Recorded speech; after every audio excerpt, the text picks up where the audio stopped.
Hi மக்களே, நம்ம அண்ணன் மாண்புமிகு சீமான் அவர்கள் இருக்காரு. அவருக்கு தான் இந்த பதிவு. ஒரு பேட்டியில் சொல்லியிருக்காரு, திரள்நிதியிலேருந்து நான் ஒரு தேநீர் கூட அருந்த மாட்டேன் அப்படின்னு சொல்லியிருக்காரு. வரவேற்கத்தக்கது, ரொம்ப நல்ல விஷயம். எப்படி சொல்கிறது, நீங்கள் பேசின வார்த்தையெல்லாம் ரொம்ப நல்லது. நீங்கள் திரள்நிதி காசுலேருந்து ஒரு டீ கூட குடிக்க மாட்டேன் அப்படின்னு சொல்கிறது வந்து உண்மையாகவே பாராட்டத்தக்க விஷயம் தான். ஏன்னா எல்லாரும் கஷ்டப்பட்டு கட்சிக்காக அனுப்புகிற நிதி அது. ஓகே, ஆனால் அப்போ அந்த திரள்நிதி உங்கள் சகோதரர்கள், அண்ணன் தம்பிகள் எல்லாரும் கொடுக்குற அந்த காசு எங்கே போகுது, நீங்கள் எதுக்காக செலவு பண்ணுறீங்க அப்படின்னு எங்களுக்கு நீங்கள் சொல்ல தேவையில்ல. உங்கள் கட்சியில் இருக்கிற தொண்டர்களுக்கோ இல்லை அதில் இருக்கிற அடிப்படை உறுப்பினர்களுக்கோ யாருக்காவது நீங்கள் இதை பற்றி தெரியப்படுத்தலாம்.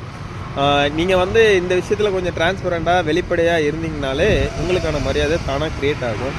இந்த 2 கோடி ரூபாய்க்கு இந்த பென்ஸ் காரு, அப்புறம் நீங்கள் இப்போ ஈசிஆரில் வாங்கியிருக்க லேண்டு, இதுக்கு முன்னாடி எலெக்ஷன் டைமில் வந்து காரியாப்பட்டியில் வாங்கினீங்களே ஒரு 25 ஏக்கர், அது வந்து கிட்டத்தட்ட சேட் ஜிபிடியில் போட்டு செக் பண்ணாலே ஒரு சென்ட் வந்து ஒன்றும் இல்லை. நீங்களே உங்கள் ஃபோன் எடுத்துக்கோங்க, சேட் ஜிபிடி ஓப்பன் பண்ணுங்கள்.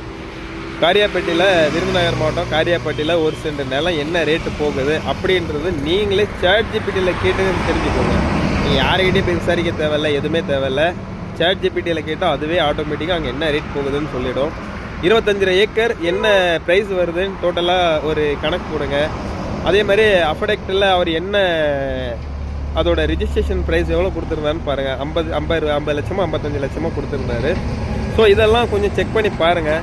இதுக்கெல்லாம் நீங்கள் உங்கள் கட்சியில் இருக்கவங்கள யாரோ ஒரு கரெக்டான ஒரு பதில் கொடுத்தீங்கன்னா ஓகே. நான் எவ்வளோ மரியாதையாக பேசியிருக்கேனோ இதே மரியாதையோட கமெண்ட் பாக்ஸில் பேசுங்க.